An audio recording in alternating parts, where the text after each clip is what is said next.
Equal to कितना हो जाएगा, आधार बाई लंब, आधार बाई लंब यह कितना हो जाएगा, बी बाई पी। अब देखिए आ गई कि हम इसका यूज करें और नेगेटिव एंगल को तो आप सोल्व नहीं कर पाएंगे एक कक्षा में, तो आप इन बातों को ध्यान में, आधार बदले या लंब बदले उससे कोई मतलब है, यह हाइपोटेनियस फिक्स होता है। हेलो स्टूडेंट्स, कैसे आप सब? तो स्वागत है आप सभी का हमारे इस चैनल विनर मैथ में। और आज का हमारा टॉपिक है अगेन ट्रिग्नोमेट्री, और आज हम ट्रिग्नोमेट्री में एग्जाम्पल नंबर 6, 7 और 8 को कंप्लीट करेंगे।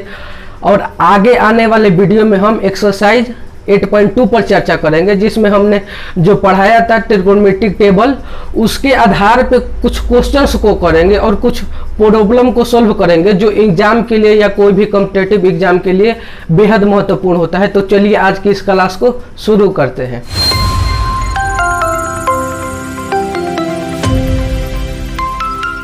हाँ तो स्टूडेंट्स देखिए, आपका क्वेश्चन कुछ इस प्रकार है। देखिए हमने क्या बताया था कि किसी भी क्वेश्चन को करने से पहले यह बेहद महत्वपूर्ण होता है कि उसे हम समझ पा रहे हैं या नहीं।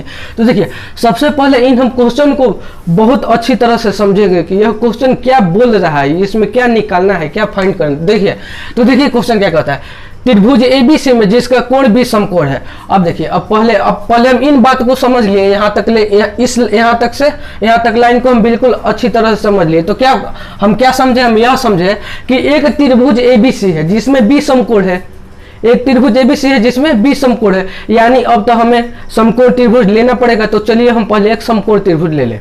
हाँ तो स्टूडेंट्स हमने एक समकोण त्रिभुज एबीसी भी ले लिया है।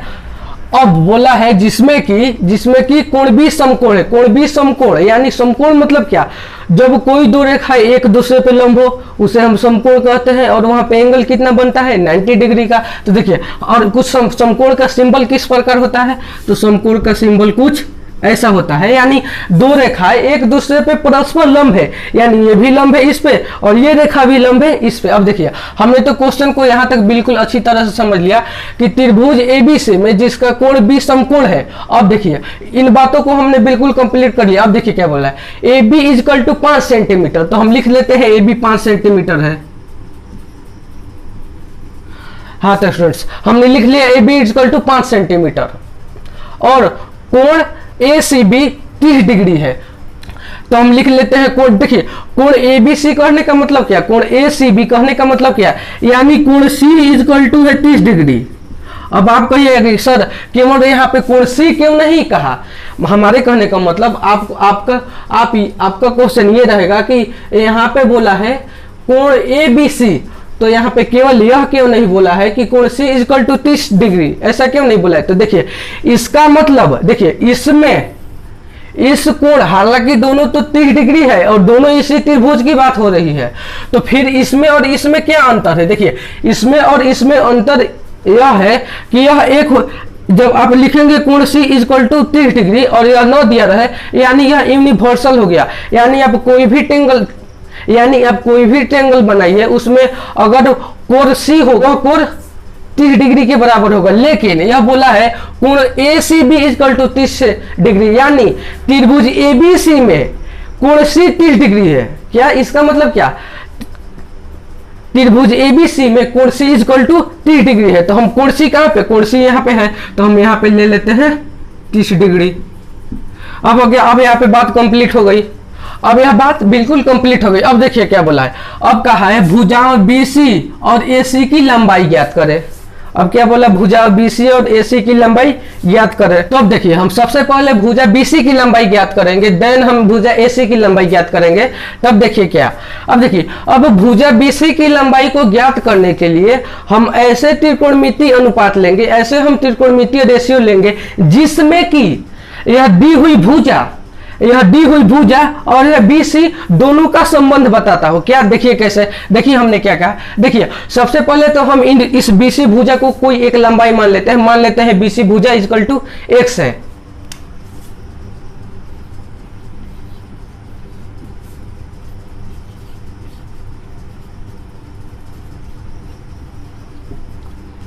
हाँ तो स्टूडेंट देखिए हमने बीसी भुजा को x मान लिया है। अब देखिए हमने क्या बोला, हमें बीसी भुजा को निकालने के लिए हमें उस त्रिकोणमितीय अनुपात का यूज करना होगा जिसमें कि यह दी हुई भुजा का मान और जो निकालना है उसका संबंध बताता हो। देखिए कैसे, तो हम सबसे पहले अब तो हम हम ऐसा फंक्शन लेंगे, देखिए या तो बीसी हो गई एक्स, 1 सेंटीमीटर हो गई बीसी। अब देखिए, अब यहाँ पे क्या क्या है, यहाँ पे है लंब और यहाँ पे है आधार, यानी यहाँ पे दो चीज है, एक तो है लंब यानी परपेंडिकुलर पी, और बी यानी बेस यानी आधार। अब यहाँ पे दो चीज है, एक तो है लंब और एक है बी आधार। तो अब हमें त्रिकोणमितिक रेशियो में उस संबंध को लेना होगा जिसमें लंब और आधार दोनों आता हो। ठीक बात यह बिल्कुल समझ में आ गई। तो देखिए, ऐसा कौन फंक्शन होगा जिसमें लंब और आधार दोनों आएगा? तो ऐसा दो फंक्शन हो जाएगा, एक तो होगा टेन थीटा, एक होगा कॉट थीटा। देखिए कैसे, टेन इजकल टू कितना होता है, देखिए टेन इजकल टू कितना होता है, जब आप टेन थीटा की बात करते हैं तो आप क्या लिखते हैं, टेन थीटा इजकल टू आप कितना लिखते हैं, लंब बाई आधार, लंब बाई आधार लिखते हैं, यानी P बाई बी लिखते हैं। ठीक, अब देखिए, तो जब टेन थीटा इजकल टू लंब बाई आधार होता है, तो चूंकि टेन कोट का रेसिप्रोकल होता है, तो कोट थीटा इजकल टू कितना हो जाएगा, कोट थीटा इजकल टू कितना हो जाएगा, आधार बाई लंब, आधार बाई लंब हो जाएगा। जी हाँ, बिल्कुल हो जाएगा। और यह कितना हो जाएगा, बी बाई पी। अब देखिए, अब बात आ गई कि हम इसका यूज करें या इसका यूज करें। देखिए, कहने का मतलब कि हमें ऐसा त्रिकोणमितिक रेशियो में हमें ऐसा फंक्शन लेना होगा जिसमें कि लंब और आधार दोनों आता हो, क्योंकि हम जब क्रॉस मल्टीप्लाई करेंगे तो एक तो मान गिवे रहेगा और एक मान को हम बिल्कुल आसानी तरीके से फाइंड कर सकते हैं। तो देखिए, अब तो ऐसा दो फंक्शन आ गया, एक नंबर में आ गया टेन थीटा और 2 नंबर में आ गया कोट थीटा। अब हो गई हमें कंफ्यूजन कि हम भाई कौन ले, या टेन ले या कोट ले, इसमें भी लंब या आधार है तो, और हमें लंब आधार दोनों चाहिए, और इसमें भी लंब आधार है और इसमें लंब आधार हमें दोनों चाहिए। अब देखिए, इन दोनों में अंतर है, यह इसका रेसिप्रोकल है, तो tan थीटा इक्वल टू है लंब बाई आधार और cot थीटा इक्वल टू है आधार बाई लंब। तो देखिए, हमें ऐसा फंक्शन लेना होगा। तो देखिए, त्रिकोणमितिक फंक्शन में ऐसा जब भी फंक्शन आए जिसमें कि एंगल दिया हो और समकोण त्रिभुज में किसी एक भुजा की लंबाई दिया हो, तो हम 3 ही फंक्शन तक लेते हैं, यानी साइन कोस टेन। ऐसा क्यों, हमने ऐसा क्यों बोला? हालांकि आप कोई भी ले सकते हैं, या टेन यूज करें या कोट यूज करें, लेकिन एक नियमता के अनुसार, एक नियम के अनुसार हम 3 ही फंक्शन लेते हैं। देखिए, ले सकते हैं नहीं, 3 ही फंक्शन लेते हैं, और ये आप पे डिपेंड है कि आप 3 को छोड़ के कोई भी ले सकते हैं। साइन के रेसिप्रोकल, कोसेक, टेन के रेसिप्रोकल, कोट, दोनों में से कोई भी ले सकते हैं। तो देखिए, हमें लेना होगा, देखिए 1 नंबर में क्या आता है, 1 नंबर में आता है साइन थीटा, 2 नंबर में क्या आता है कॉस थीटा, और 3 नंबर में क्या आता है, 3 नंबर में आता है टेन थीटा। टेन थीटा आता है ना 3 नंबर में। तो देखिए, साइन थीटा इक्वल टू होता है कितना, लंब बाई कर्ण, और कोसेक थीटा इक्वल टू कितना होता है, कर्ण बाई लंब। तो देखिए, मान तो दोनों आ रहा है, इसमें भी लंब आ रहा है, इसमें भी कर्ण आ रहा है, और इसमें भी लंब आ रहा है, इसमें भी कर्ण आ रहा है।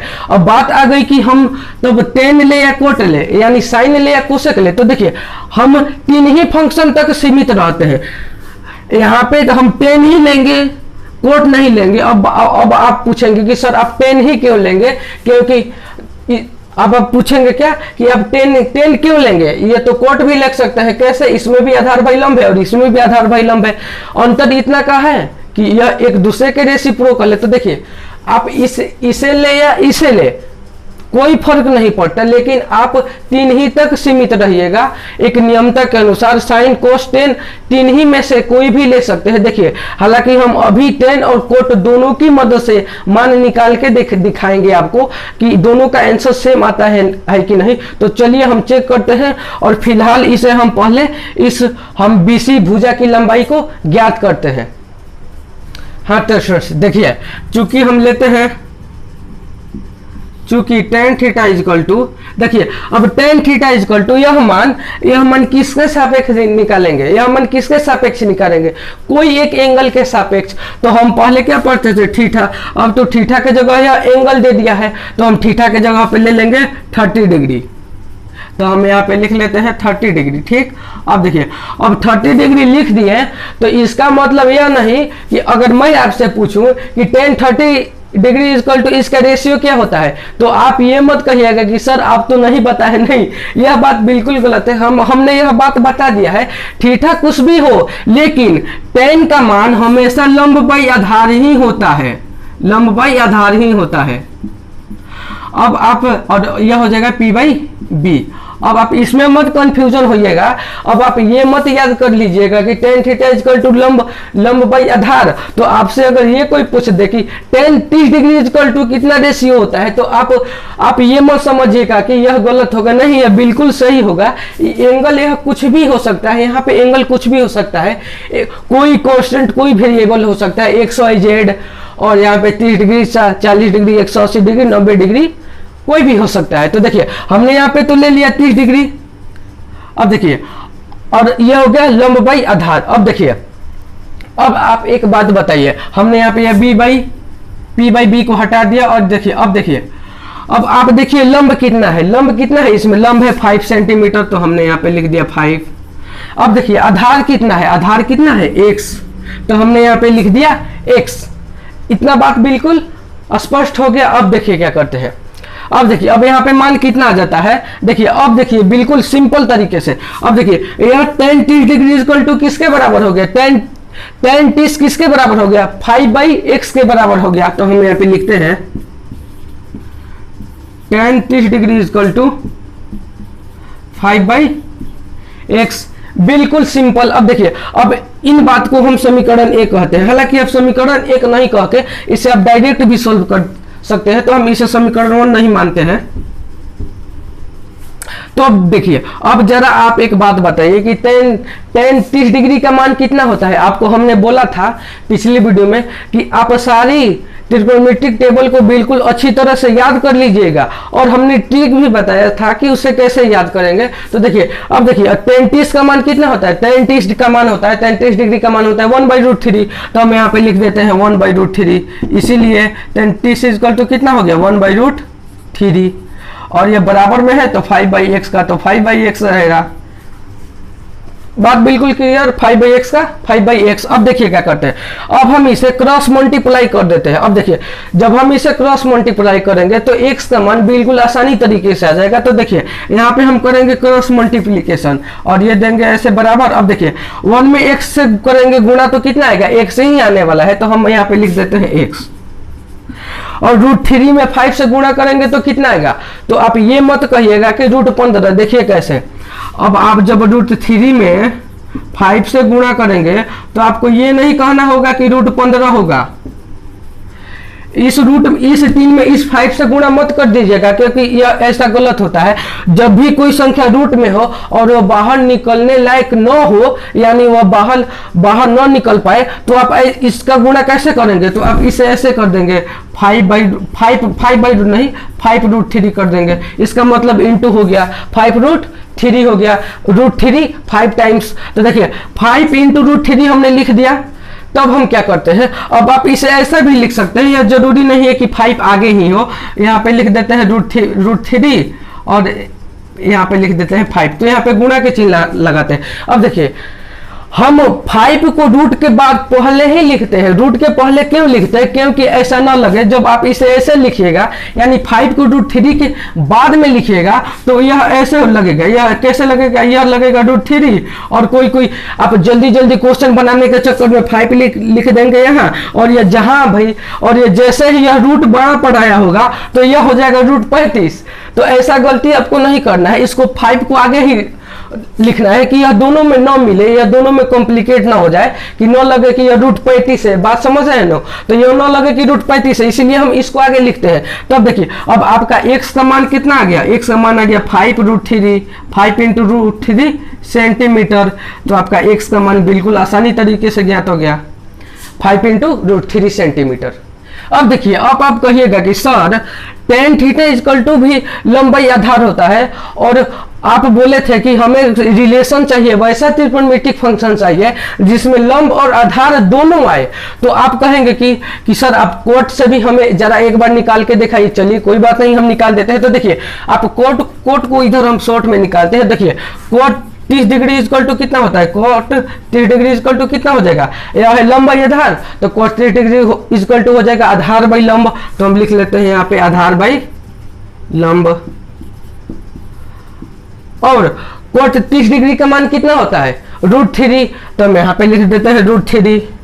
ठीक, अब देखिए इसमें आधार कितना है, आधार कितना है x यानी BC, और हमने माना है BC equal to x centimetre, तो हमने यहाँ पे लिख दिया x।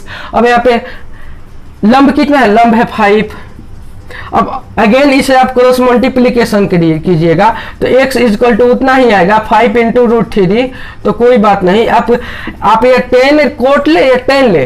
अब आप कहिए कि सर अब आप ठीक से बता दीजिए कि हम कोट लेंगे या 10। देखिए आप 3 ही फंक्शन तक सीमित रहिएगा, साइन कोस 10। हालांकि आप कोई भी यूज कर सकते हैं, लेकिन साइन कोस 10 का ही उपयोग कीजिएगा, क्योंकि यह दोनों फंक्शन दोनों थोड़ा आसान होते हैं। मतलब ऐसा नहीं कि हमने बोल दिया यह आसान होता है तो कोस 30 भारी होता है, ऐसा बिल्कुल नहीं है। मतलब यह ज्यादा यूज में आता है साइन कोस 10। आप एनसीईआरटी किताब में भी आप कोई भी किताब में देखिएगा तो वह 3 ही मान को प्रयोग किया होगा, या तो sine cos 10 according to situation 3 ही मान को प्रयोग किया होगा। तो चलिए हम पहले इन बातों को साफ कर ले, तो फिर हम आगे बात को बढ़ाते हैं। हाँ तो स्टूडेंट्स, हमने x का मान निकाल लिया है, यानी BC यानी आधार का मान निकाल लिया है 5 इंटू √3 सेंटीमीटर। अब देखिए अब हम क्या करते हैं, अब हम x के स्थान पे लिख देते हैं 5 इंटू √3। तो x को यहाँ से बिल्कुल आसानी से हम हटा सकते हैं, क्योंकि x का मान तो हमें प्राप्त हो गया है। तो यहाँ पे लिख देंगे 5 इंटू √3 सेंटीमीटर। अब देखिए अब क्या बोला है क्वेश्चन में, दोबारा क्या बोला है, यह तो क्वेश्चन नंबर 1 नहीं, यह तो BC को हमने बिल्कुल आसानी से निकाल लिया BC को। अब बोला है AC भुजा की लंबाई निकालना है आपको। अब देखिए अब AC भुजा को लंबाई निकालने के लिए या तो आप फिर इसी फंक्शन को लगाइए, यानी या तो इसमें संबंध बनाइए, यानी AC के साथ इसका संबंध बनाइए या AC के साथ इसका संबंध बनाइए, और फिर आप एंगल के आधार पर निकालिए, या तो आप पाइथागोरस थ्योरम का यूज कर लीजिए। पाइथागोरस थ्योरम का हम यूज कब करते हैं, पाइथागोरस थ्योरम का हम यूज तब करते हैं जब किसी भी समकोण त्रिभुज में हमारे पास कोई एक भुजा न ज्ञात हो, तो हमें क्या निकालना है, हमें तो BC निकालना है। यह दोनों तो भुजा हमारे पास अवेलेबल है, BC यानी कर्ण। तो कर्ण स्क्वायर इक्वल टू कितना हो जाएगा, लंब स्क्वायर प्लस आधार स्क्वायर। तो देखिए हम लिखेंगे इसीलिए AC स्क्वायर, AC यानी कर्ण स्क्वायर, तो AC स्क्वायर इक्वल टू हो जाएगा AB का स्क्वायर प्लस BC का स्क्वायर। अब लिख दिया। अब फिर ऐसे, अब देखिए अब AB का मान कितना है, AB का मान है 5, तो यह हो जाएगा 5 का स्क्वायर, यह हो जाएगा 5 का स्क्वायर प्लस का चिन्ह फॉर्मूला में, तो प्लस देंगे। अब BC इक्वल टू कितना है, BC इक्वल टू है 5 इंटू √3, तो लिख देंगे हम 5 इंटू √3 का स्क्वायर। यह बिल्कुल कंप्लीट हो गया। अब हम इसे सॉल्यूशन करके AC का मान बिल्कुल आसानी तरीके से ज्ञात कर सकते हैं। तो देखिए इसका सॉल्यूशन कितना होगा, यह तो हो गया 25, 5 का स्क्वायर 25, और यहाँ पे भी हो गया 5 का स्क्वायर 25, यानी इसका भी स्क्वायर करेंगे, इसका भी स्क्वायर करेंगे, यानी हम पहले 5 का स्क्वायर कर लेते हैं। तो 5 का स्क्वायर हो गया 25, और गुना है तो गुना का चिन्ह दे देंगे। यह गुना का चिन्ह है, यहाँ पे हमने बताया था, तो यहाँ पे गुना का चिन्ह दे देंगे। अब √3 का स्क्वायर करना है, तो √3 का स्क्वायर करने के बाद केवल 3 आएगा। देखिए कैसे, जब आप √3 का स्क्वायर करेंगे तो यह स्क्वायर से रूट कट जाता है, यानी अब ऐसा नहीं, कटने का शेष मतलब है कि यह दोनों से एक दूसरे से न्यूट्रल हो जाते हैं। यानी कहने का मतलब कि यह √3 यहाँ पे एक बार और √3 यहाँ पे स्क्वायर, मतलब क्या, किसी भी संख्या के ऊपर स्क्वायर है उसका मतलब क्या, वही संख्या 2 बार गुना में। तो हमने लिख दिया, और जब आप दोनों को आप गुना करेंगे तो यह आएगा केवल 3 के बराबर, तो हमने यहाँ पे लिख दिया 3। बिल्कुल सिंपल हो गया। अब देखिए क्या करते हैं, अब हम इसका जब सॉल्यूशन करेंगे तो ये आ जाए, ये तो हो गया 25, और सबसे पहले हम गुणा करते हैं। बोडमास के नियम के अनुसार हम सबसे पहले गुणा करते हैं, देन हम ऐड करेंगे। तब देखिए यहाँ पे कितना हो जाएगा, यहाँ पे हो जाएगा 75, और जब आप इन दोनों का ऐड करेंगे तो यह हो जाएगा 100, यानी AC भी आ गया 100 सेंटीमीटर। हमारे पास AC भी आ गया 100 सेंटीमीटर, और इसी के साथ हमारा एग्जाम्पल नंबर 6 कंप्लीट हो जाता है। तो आप इस एग्जाम्पल नंबर 6 को बिल्कुल अच्छी तरह से समझिए, देखिए। तब तक के लिए हम चलते हैं अपने एग्जाम्पल नंबर 7। हम आ गए हैं एग्जाम्पल नंबर 7 को लेके। अब हम करेंगे एग्जाम्पल नंबर 7। अब देखिए एग्जाम्पल नंबर 7 को अगेन क्वेश्चन को आप बिल्कुल ध्यान से पढ़िएगा, माइंड कॉन्सेंट्रेट करके। देखिए क्वेश्चन नंबर 7 क्या बोलता है। क्वेश्चन नंबर 7 में बोलता है यदि त्रिभुज पी क्यू आर में जिसका कोण क्यू समकोण है, यानी हमें एक समकोण त्रिभुज की जरूरत होगी, तो चलिए हम एक समकोण त्रिभुज को बना लेते हैं। हाँ तो हमने एक समकोण त्रिभुज ड्रॉ कर दिया है। अब देखिए अब इन समकोण त्रिभुज में क्या बोला है। अब इन समकोण त्रिभुज में बोला है कि P Q is equal to 3 centimetre. तो हम ले लेते हैं P Q is equal to 3 centimetre और यहाँ पे लिख देते हैं P Q is equal to 3 centimetre. अब देखिए और P R is equal to 6 centimetre. तो पी आर कहाँ है, पी आर है कर्ण, तो हम पी आर इजकल टू ले लेते हैं 6 सेंटीमीटर। अब देखिए अब बोला है कोण क्यू पी आर, यानी कोण पी, ठीक। तब बोला है कि कोण पी आर क्यू यानी कोण आर निकाले। इन सभी एंगल को आपको निकालना है, यानी कोण पी को भी निकालना है और कोण आर को भी निकालना है। तो देखिए हम सबसे पहले निकालते हैं कोण आर को या कोण पी को। आप कोई भी एंगल निकालिएगा तो उसके अनुसार यह आधार और लंब चेंज हो जाएगा। देखिए जैसे अगर हम निकाल रहे हैं कोण आर को, तो जब हम कोण आर को फाइंड करेंगे तो आधार तो यह रहेगा, क्योंकि यह एंगल इसी भुजा पे क्या है, टिका हुआ है, इसी भुजा पे टिका हुआ है, तो आधार यह हो जाएगा। और इस एंगल के सामने वाली भुजा को हम लंब कहते हैं। तो जब आप कोण आर निकालेंगे, कोण आर को निकालेंगे तो लंब ये हो जाएगा और आधार ये हो जाएगा। और जब उसी प्रकार आप सबसे पहले कोण पी को निकालेंगे, तो जब कोण पी को निकालने वक्त यह बात आपको ध्यान देना होगा कि आधार यह हो जाएगा, लंब यह चेंज हो जाएगा, क्योंकि यह इस रेखा पे स्थित हो जाता है और जिस रेखा पे यह एंगल स्थित होता है उसे हम क्या कहते हैं, आधार कहते हैं। अब आप कहिए कि सर यह एंगल इस वाले रेखा पर भी तो स्थित है, तो आपको एक बात बिल्कुल ध्यान में रखना है कि समकोण त्रिभुज में स्लोप वाला लाइन, यानी जो लाइन टेढ़ा हो वह लाइन, यानी जो लाइन एक सीढ़ी की तरफ रखी हुई हो, जैसे छत पे सीढ़ी ऐसे रखी होती है ना, वही तो जो लाइन सीढ़ी की तरफ हो यानी उसमें स्लोप हो, उसे हम कर्ण कहते हैं, उसे हम हाइपोटेनियस कहते हैं। तो यह तो हाइपोटेनियस किसी भी केस में फिक्स है, आधार बदले या लंब बदले उससे कोई मतलब है, यह हाइपोटेनियस फिक्स होता है। तो यह तो हो गया हाइपोटेनियस। अब देखिए हमें क्या निकालना है, हमें निकालना है कोण क्यू पी आर और कोण पी आर क्यू निकालना है। तो देखिए हम सबसे पहले यहाँ पे लिखेंगे सॉल्यूशन। अब देखिए अब हम इन मानों को निकालने के लिए अब हम इन एंगल को कैसे निकाल सकते हैं, अगेन हम त्रिकोणमितिक रेशियो का यूज लेंगे। तो देखिए यहाँ पे क्या क्या दिया हुआ है, यहाँ पे दिया हुआ है आपको सबसे पहले तो दिया हुआ है परपेंडिकुलर और हाइपोटेनियस दिया हुआ है, दो चीज दिया हुआ है, यानी लंब और कर्ण दिया हुआ है। तो अब आप जरा सोचिए कि लंब और कर्ण किसका रिलेशन होता है, यानी किस त्रिकोणमितिक रिलेशन में आता है। या तो साइन में आएगा, साइन इक्वल टू कितना होता है, लंब बाई कर्ण। तो लंब बाई कर्ण है, हाँ है, तो एक तो आप साइन की मदद से निकाल सकते हैं। और दूसरा, और साइन के reciprocal cosec, cosec equal to कितना होता है, कर्ण बाई लंब, कर्ण बाई लंब, हाँ कर्ण बाई लंब भी है, तो आप उससे भी निकाल सकते हैं। यानी कि आप साइन या कोसेक किसी के भी मदद से निकाल सकते हैं। और हमने आपको यह भी बताया है कि जब ऐसा केस है साइन और कोसेक को निकालने का, तो आप साइन को ही प्रथम प्राथमिकता दीजिएगा। तो हम चलिए सबसे पहले साइन की मदद से निकाल लेते हैं। तो हम इन बातों को साफ करते हैं। तो देखिए साइन कोण आर, तो हम क्या लिखेंगे, साइन, यहाँ पे लिखेंगे साइन आर इजकल टू, ठीक। अब देखिए sine R is equal to, sine R का मान निकालना है, तो साइन आर ये तो हो गया एंगल आर यहाँ पे। अब देखिए साइन इजकल टू कितना होता है, साइन इजकल टू होता है लंब बाई कर्ण। लंब कितना है इसमें 3, कर्ण कितना है 6, और हम यहाँ पे लिख लेते हैं 3/6। अब यह कट का हो जाएगा 10 दूनी 6, और यहाँ पे हो जाएगा इसका मान 1/2 सेंटीमीटर, यानी हाफ सेंटीमीटर। अब साइन आर का तो मान आ गया हाफ सेंटीमीटर, ठीक, साइन आर का तो मान आ गया हाफ सेंटीमीटर। अब देखिए अब इसकी मदद से आपको एंगल निकालना होगा। तो इसकी मदद से आप एंगल कैसे निकालेंगे, तो आप जरा सोचिए कि साइन में ऐसा कौन सा एंगल है जिसका मान 1/2 होता है, हाफ होता है, तो वैसा मान 30 डिग्री है। कैसे?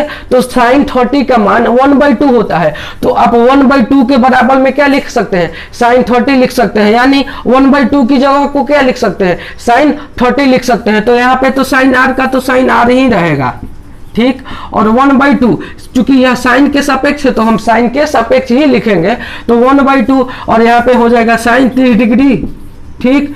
और यहाँ पे हो जाएगा साइन 30 डिग्री। अब क्या होगा, अब ये साइन से साइन कैंसिल हो जाएगा। तो देखिए अभी इस साइन को साइन कैंसिल करने के बाद बहुत सारे बच्चों को कंफ्यूजन होता है, साइन से साइन कैंसिल नहीं होता है। हालांकि यह एक फंक्शन है और कोई भी जो दो फंक्शन एक में जुड़ा हुआ हो तो उसे हम बराबर के चिन्ह में ऐसे नहीं काट सकते हैं, लेकिन हमें मजबूरन ऐसा करना पड़ता है। आप यहाँ पे देखेंगे, यहाँ पे कट का चिन्ह नहीं देना होगा, यहाँ पे आपको कट का चिन्ह नहीं देना होगा। आप जब आप सोल्व करिएगा तो यहाँ पे केवल यहाँ पे लिख दीजिएगा use to sine angle, sine के एंगल के द्वारा यहाँ पे कट का चिन्ह, दो कोई भी चीज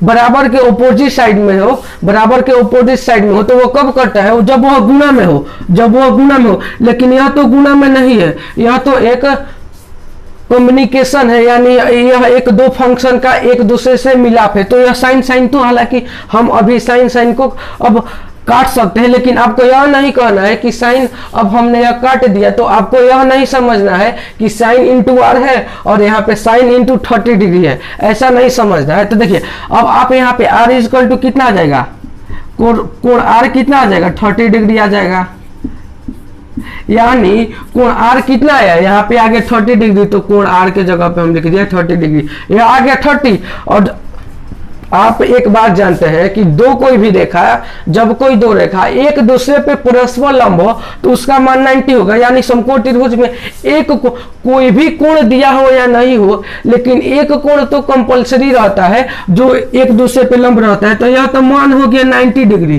ठीक, यह तो मान हो गया 90 डिग्री। अब आप चाहिए, अब आप क्या करेंगे, अब ये तो आ गया 90 डिग्री और ये आ गया 30 डिग्री। अब आप using to properties of triangle से आप कोण P को बिल्कुल आसानी से निकाल सकते हैं। देखिए कैसे, आप जानते होंगे कि त्रिभुज में तीनों कोणों का एंगल 180 होता है, तो आप क्या लिखेंगे, चूंकि क्या लिखेंगे, अब आप लिखेंगे कोण P, ठीक। अब आप क्या लिखेंगे, कोण P लिखेंगे, कोण P प्लस, अब आप लिखेंगे कोण Q,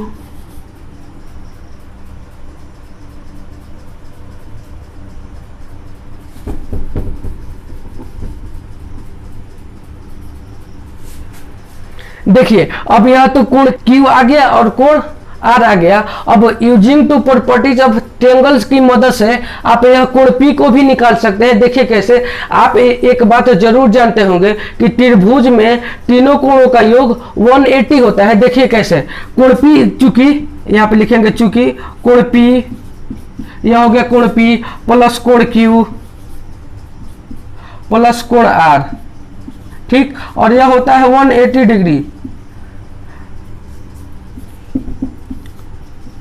यह एक थ्योरम है, यह किसी भी त्रिभुज में, यह प्रॉपर्टी किसी भी त्रिभुज में लग सकता है, यानी चाहे वो ट्रायंगल राइट एंगल ट्रायंगल हो या एक्यूट एंगल हो, कोई भी त्रिभुज हो उसमें यह प्रॉपर्टी लग सकता है। यानी कोई भी तीन रेखाओं से घिरा हुआ क्षेत्र हो तो उनमें तीनों कोणों का योग 180 होगा। अब ये उस पर डिपेंड करता है एंगल पे कि कौन एंगल कितना है। तो देखिए कोण P इक्वल टू कितना है, कोण P को तो हमें निकालना है, तो हम इसे ऐसे ही लिखेंगे, तो हम लिख देंगे कोण P प्लस कोण Q इक्वल टू कितना है, 90 डिग्री है, जो कि ऑलरेडी कोई भी क्वेश्चन में दिया रहता है। और हमने कोण R को कितना निकाला, 30 डिग्री निकाला, तो यहाँ पे लिखेंगे प्लस 30 डिग्री। और इसका तीनों योग कितना होता है, 180, इसका तीनों योग हो गया 180। अब देखिए अब हम क्या करते हैं, अब हम इन दोनों मानों को जोड़ेंगे तो कितना हो जाएगा, 120 डिग्री प्लस कोण P, और इसका यह किसके इक्वल टू होता है 180 के,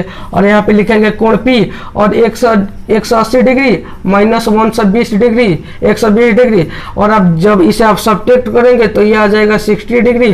तो कोण P इक्वल टू कितना आ गया, 60 डिग्री। तो कोण P आपका कितना आ गया, 30 डिग्री, 60 डिग्री आ गया, तो कोण P आ गया 60 डिग्री और कोण Q तो 90 डिग्री दिया होता है और कोण R आ गया 30 डिग्री। अब देखिए, अब जब आप इन तीनों एंगल को जोड़ेंगे तो ये त्रिभुज का जो प्रॉपर्टीज होता है वो सेटिस्फाइज होगा। देखिए कैसे, 60 और 90 150 और 30 180, यानी त्रिभुज में तीनों कोणों का योग 180 होता है। देखिए कोण P आगे निकाल ले और कोण R को निकालते वक्त आप प्रॉपर्टीज लगा सकते हैं, त्रिभुज का प्रॉपर्टी लगा सकते हैं, या आप एंगल R निकालिए, पहले एंगल R निकालिए उसके बाद इसमें लगा दीजिए त्रिभुज का प्रॉपर्टीज। तो चलिए अब हमने क्वेश्चन नंबर एग्जाम्पल नंबर 7 को कंप्लीट कर लिया। अब हम चलते हैं अपने अगले एग्जाम्पल नंबर 8 की तरफ। तब तक के लिए आप इन बातों को देखिए। हाँ तो स्टूडेंट्स, अब हम आ गए हैं अपने अगले एग्जाम्पल नंबर 8 की तरफ। देखिए एग्जाम्पल नंबर 8 बहुत महत्वपूर्ण क्वेश्चन है और इस क्वेश्चन को आपको, इस एग्जाम्पल को आपको बिल्कुल अच्छी तरह से समझना है और मे भी हम आपको इसे और अच्छी तरह से समझाएंगे। तो देखिए एग्जाम्पल नंबर 8 को बिल्कुल ध्यान से समझना है। देखिए अब कई बच्चे इन क्वेश्चन को जब यहाँ से यहाँ तक पढ़ते जाते हैं, यहाँ तक, हाँ यहाँ तक तो क्वेश्चन समझ आ रहा है, ठीक है, लेकिन जब बच्चे यह बात देखते हैं कि 0 degree greater than AB plus ऐसा कुछ रहता है और AB ग्रेटर देन B, तो वो बच्चे कंफ्यूज हो जाते हैं। तो अब उनसे लगता है कि अब हमसे यह क्वेश्चन सोल्व होने वाला नहीं है।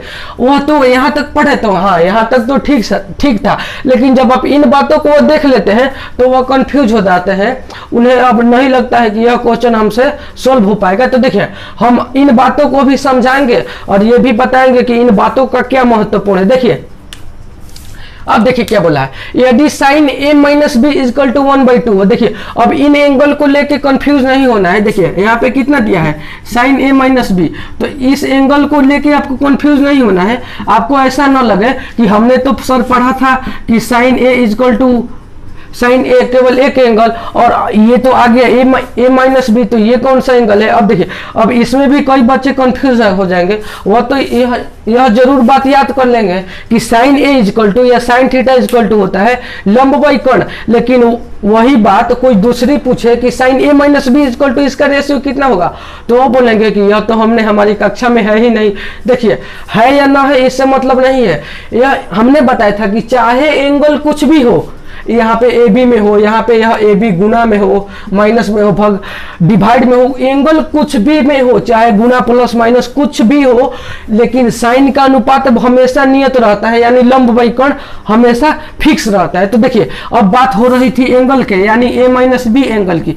तो देखिए यह आपको कंफ्यूज नहीं होना है कि यह कैसा एंगल। देखिए एंगल तो यह ए बी है और बी है। अब देखिए अब मैं आपसे बोल दूं कि मान लीजिए ए बी इजकल टू होगा, ए इजकल टू होगा 60 डिग्री और बी इजकल टू होगा 30 डिग्री होगा ना, तब तो आपको बिल्कुल आसानी से निकाल लेंगे। कैसे, ए के जगह पे रखेंगे 60 डिग्री और बी के जगह पे रखेंगे 30 डिग्री और दोनों को आप जब सब्ट्रैक्ट करेंगे तो वो आ जाएगा अगेन 30 डिग्री। यानी इस एंगल कहने का मतलब ऐसा दो कोई एंगल है और यूज करते समय यह दोनों एक दूसरे में से सब्ट्रैक्ट हो जाएगा और जब सब्ट्रैक्ट हो जाएगा तो यहाँ पे केवल एक ही एंगल बचेगा। तो देखिए कैसे, अब हम चलते हैं क्वेश्चन की तरफ, तब तक हम इन बातों को साफ करते हैं। हाँ तो स्टूडेंट्स अब हम चलते हैं अपने क्वेश्चन नंबर 8 की तरफ। देखिए यहाँ पे हम सबसे पहले लिखते हैं सॉल्यूशन। अब देखिए ये बोला है यदि sine A plus B is equal to 1/2 हो और cos A plus B is equal to भी 1/2 हो, तो देखिए अब यह जो A B A plus B है, यानी जो एंगल ए प्लस बी है, देखिए ए माइनस बी की बात नहीं हो रही है, यह बात हो रही है ए प्लस बी की। यानी ए प्लस बी जो एंगल है वह एंगल 0 डिग्री से तो ग्रेटर देन है, लेकिन 90 डिग्री से लेस देन है या इजकल टू है। और एक और बात बोला है जो ए ग्रेटर देन है बी से, यानी जो एंगल ए है, यहाँ पे भी एंगल ए है और यहाँ पे भी एंगल है, तो जो एंगल ए है वह एंगल ग्रेटर देन है बी से। अब देखिए इस बात कहने का मतलब कि यानी कि अगर यह बात आपको न बोले तो जब आप इन मान को सोल्व करेंगे, यानी लिखेंगे साइन ए माइनस बी और आपको यह बात न बोला गया हो कि जो ए है बी से बड़ा है, तो जब ए बी से बड़ा नहीं रहेगा तो इसका मान यहाँ पे तो एंगल निगेटिव आ जाएगा और निगेटिव एंगल को तो आप सोल्व नहीं कर पाएंगे। इसे पढ़ना है हमें अगली कक्षा में, तो आप इन बातों को ध्यान में रखना है। तो अब देखिए अब हम लेते हैं अपने पहले इक्वेशन को। पहला इक्वेशन कितना है, पहला इक्वेशन है sine A plus B is equal to 1/2 है, ठीक, 1/2। अब देखिए, अब जरा आप सोचिए, साइन में यहाँ पे माइनस है, साइन में ऐसा कौन एंगल है जिसका मान 1/2 होता है? तो साइन में ऐसा एंगल है 30 डिग्री, यानी साइन 30 डिग्री का मान कितना होता है? 1/2 होता है। तो हम यहाँ पे कितना लिख देंगे? यानी 1/2 के जगह पे लिख देंगे साइन 30 डिग्री। क्यों? क्योंकि साइन 30 का मान 1/2 होता है। तो देखिए, हम इसे मान लेते हैं इक्वेशन 1, इसे हमने मान लिया इक्वेशन 1। अब देखिए, अब यहाँ पे आप लिखेंगे साइन ए माइनस बी, ठीक, और साइन ए माइनस बी के इक्वल टू क्या लिखेंगे? साइन 30 डिग्री 1/2 के जगह पे। क्यों? क्योंकि साइन 30 का मान 1/2 होता है। तो हमने यहाँ पे लिख दिया साइन 30 डिग्री। अब देखिए, या तो साइन साइन कैंसिल हो जाएगा, हालांकि यह एक कॉम्प्लिकेटेड फंक्शन है, यह कैंसिल नहीं होता है। और आपको एक बात और ध्यान में रखना है कि यह गुना में नहीं होता है, यह एक कंबाइंड फंक्शन है, लेकिन हमें मजबूरन इसे क्रॉस के चिन्ह द्वारा दिखाना पड़ता है। अब देखिए, यानी कि a minus B equal to, यह तो दोनों कैंसिल हो गया, या तो साइन साइन कैंसिल हो गया, तो साइन कैंसिल हो गया दोनों तरफ से। तो यहाँ पे मान कितना बचा? a minus B. तो हमने लिख दिया a minus B is equal to में कितना कितना बता? इजकल टू में बचा 30 डिग्री। अब इन 30 डिग्री एंगल को हमने फिर से इसे मान लिया इक्वेशन 1, और इस इक्वेशन 1 को हम हटा देते हैं। यानी हमारे पास एक नॉर्मल इक्वेशन आया जो कि है a minus B is equal to 30 degree. अब देखिए, अब हम इन इक्वेशन को तो सॉल्व निकाल लिए। अब हम चलते हैं अपने अगले equation cos a plus B is equal to 1/2 की तरफ। देखिए, यह तो इक्वेशन फिक्स हो गया, a minus B is equal to 30 degree. अब हम चलते हैं अगेन। देखिए, अब अगेन में क्या है? लिखेंगे पुनः cos a plus B, cos a plus B is equal to 1/2। अब देखिए, अब यह फंक्शन सेम ऐसे ही है, लेकिन यहाँ पे a माइनस बी था तो यहाँ पे a प्लस बी। अब देखिए, अब जरा आप सोचिए कि कोस में ऐसा कौन सा एंगल है? कोस में कोस थीटा की बात हो रही है, तो कोस में ऐसा कौन एंगल है जिसका मान 1/2 है? तो कोस में cos 60 का मान 1/2 होता है, यानी हम 1/2 के जगह पे cos 60 लिख सकते हैं। अब आप कहेंगे कि 1/2 को 1/2 तो साइन का भी मान होता है, साइन 30 डिग्री का भी मान होता है, तो हम यहाँ पे साइन 30 भी लिख सकते हैं। हाँ, हम लिख सकते थे कब? जब यहाँ पे भी साइन की बात हो रही हो, लेकिन अभी फिलहाल यहाँ पे साइन की बात नहीं हो रही है, तब यहाँ पे हम लिखेंगे cos 60 डिग्री। तो हम 1/2 की जगह पे लिख देते हैं cos 60 डिग्री। तो देखिए, यहाँ पे तो यह फंक्शन फिक्स हो गया cos a प्लस बी, और जब cos a plus B fix हो गया तो यहाँ पे 1/2 की जगह पे लिख देते हैं cos 60 डिग्री, और ये cos a cos कैंसिल हो गया तो a प्लस बी एक न्यू इक्वेशन क्या आ गया? a plus B is equal to 60 degree, यानी इक्वेशन 2 आ गया a plus B is equal to 60 degree. अब देखिए, अब हमें मान किसका निकालना है? अब हमें मान निकालना है a और b का मान ज्ञात करिए, यानी कि एंगल a का भी मान निकालिए और एंगल b का भी मान निकालिए। तो अब हम क्या करेंगे? आपने पिछली अध्याय में पढ़ा होगा दो चरवारे रैखिक समीकरण, दो टाइप फंक्शन इक्वेशन, तो हम उसकी मदद से हम a और b की वैल्यू को सॉल्व कर देंगे। तब तक के लिए इन बातों को साफ करते हैं, आप देख सकते हैं। हाँ दर्शक, अब हम इन दो इक्वेशन की मदद से a और b का मान निकालते हैं। देखिए कैसे, यहाँ पे हमने लिखा a माइनस बी, और a minus B is equal to कितना है? 30 डिग्री। यहाँ पे हमने लिख दिया 30 डिग्री। और अगेन a प्लस बी का मान कितना है? a प्लस बी का मान कितना है? 60 डिग्री। अब देखिए, इसे माना इक्वेशन 1 और इसे माना इक्वेशन 2, और इन 1 2 को इक्वेशन को अब हम लिखेंगे, क्या लिखेंगे कि इक्वेशन 1 और 2 को सम करने के पश्चात। तो देखिए, जब हम इक्वेशन 1 और 2 को सॉल्व करें, जब हम इक्वेशन 1 और 2 को सम करेंगे तो क्या आएगा? देखिए, यह तो चिन्ह निगेटिव है, जब आप a में a को जोड़ेंगे, जब a में a को जोड़ेंगे तो कितना आ जाएगा? 2a हो जाएगा। क्यों? क्योंकि दो कोई भी वेरिएबल जोड़ा जाता है तो वह 2 के रूप में आ जाता है, वह अकॉर्डिंग टू सिचुएशन पे निर्भर करता है। तो a प्लस a, यानी a प्लस a मतलब क्या?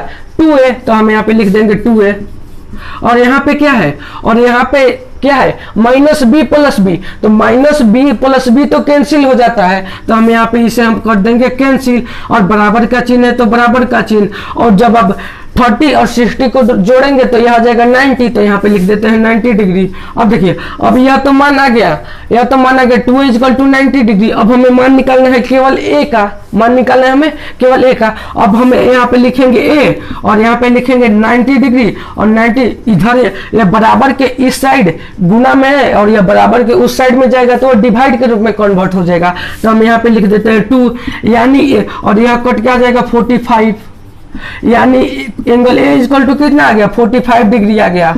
एंगल ए का मान कितना आ गया, एंगल ए का मान आ गया 45 डिग्री। अब देखिए, अब इस एंगल ए के मान को या तो आप समीकरण 1 में पुट करके बी की वैल्यू निकाल लीजिए, या इक्वेशन बी में पुट करके आप बी की वैल्यू निकाल लीजिए। आप किसी भी इक्वेशन में पुट कर सकते हैं। तो देखिए, हम इक्वेशन ए में ए की वैल्यू को पुट करके बी की वैल्यू कैसे निकालते हैं वो